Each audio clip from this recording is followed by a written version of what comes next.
Afin d'équiper correctement les parcelles de référence d'une exploitation, on va faire l'exercice de les grouper par espèce, par précocité, par niveau de rendement, par intérêt économique, afin de choisir la parcelle de référence du groupe, qui va donc être suivie en continu, en pilotage irrigation, et associer à cette parcelle de référence les parcelles qui peuvent être raisonnablement assimilées à celle-ci. C'est là qu'il faut de l'expérience pour savoir où s'arrêter dans l'extrapolation des suivis de ces parcelles de référence. Par exemple, si sur une exploitation, on a une espèce dominante économiquement, avec deux grands groupes de précocité, on va choisir pour chaque groupe une parcelle de référence à rendement max, de manière à suivre des consommations max. Cette parcelle de référence pilotée tensiométriquement va donc permettre de piloter également les autres parcelles du même groupe,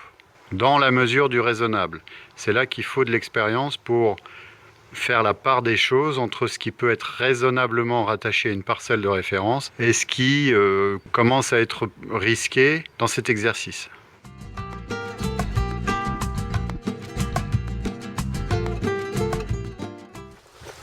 I already told you that it's very important to know how are the roots in the soil to see the development of the roots. Il n'y a pas beaucoup, c'est vrai. Hein. Pas beaucoup. Hein. Bon, il faudrait qu'on essaye de regarder sur un arbre plus costaud. Des arbres plus costauds. Sorokpiat.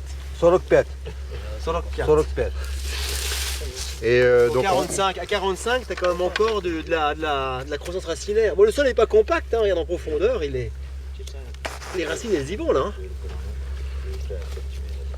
We have to put only one station, we have to put the station here. Yeah?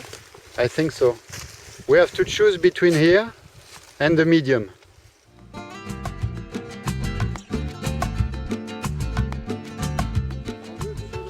Là c'est l'installation du moniteur qu'on place à peu près à 1,80 m, enfin hauteur d'homme.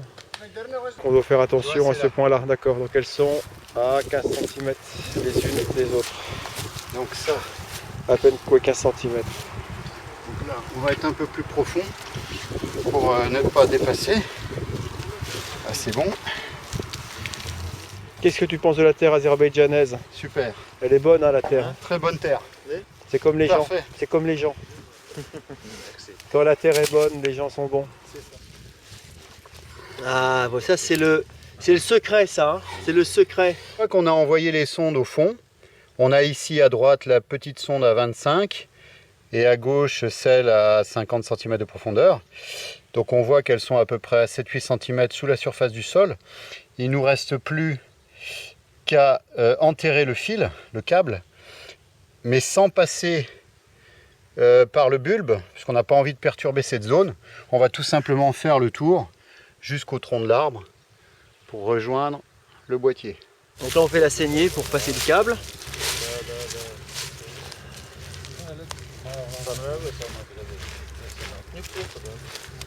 Tu jardines chez toi, non? Un petit peu, vu que t'as le geste. Je jardine dans les vergers des autres. Ça permet de voir les... Oui, c'est un peu comme moi. Bien, t'as pas de jardin, tu sais.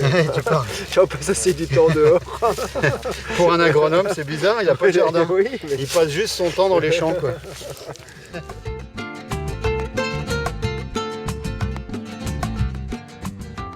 Ce verger a un monitor R2DX, double connecteur. Sur le premier connecteur de gauche, un pack de sondes avec une température sol, 3 paires de sondes, une température air.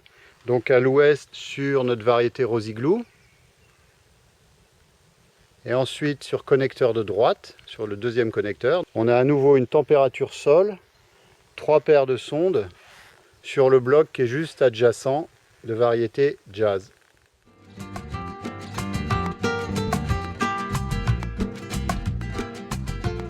La R2DX Smart accepte en entrée jusqu'à 32 capteurs. Ici, on a 16 capteurs connectés. Elle accepte un pluviomètre, voire un second pluviomètre ou un compteur d'eau. Et elle gère en sortie 4 électrovannes à solénoïde 24 volts alternatif ou 8 solénoïdes à courant latch, c'est-à-dire à impulsion.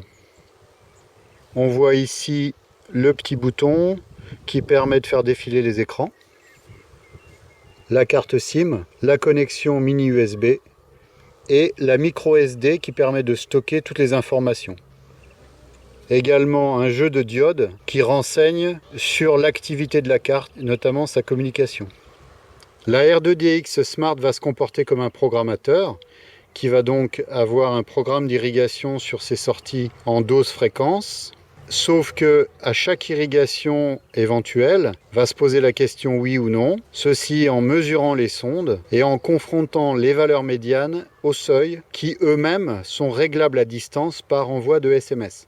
Donc c'est une station qui est entièrement programmable à distance et qui va donc exécuter un programme d'irrigation préétabli, je dirais bête et méchant, simplement en se posant à chaque fois la question, est-ce que l'irrigation actuellement programmée est utile ou inutile? Nous avons monté également 4 câbles de pilotage de 4 vannes qui passent dans une protection PVC. Et en bout de ligne, dans cette configuration-là, il y a 2 regards avec 2 vannes à chaque fois. L'intérêt de la R2DX Smart, c'est qu'elle est à la fois en acquisition, en stockage de données, en transmission, ce qui permet de surveiller en permanence ce qui se passe, et en prise de décision, on pourrait dire intelligente. L'intelligence, c'est une préprogrammation bête et méchante qui est au fur et à mesure validée à chaque prise de décision, irrigation oui, non. L'utilisation de la R2DX Smart permet de maintenir absolument constant des bulbes d'irrigation, c'est-à-dire avoir une stabilité parfaite des tensions dans le sol. Certains jours, 2 irrigations, d'autres 1, d'autres 3 permettront d'établir un équilibre parfait et en temps réel entre l'offre et la demande. L'offre en irrigation et la demande par la plante. À chaque irrigation préprogrammée, il y aura une décision de prise, oui, non. Tout ce qui est utile sera exécuté, tout ce qui est inutile sera annulé.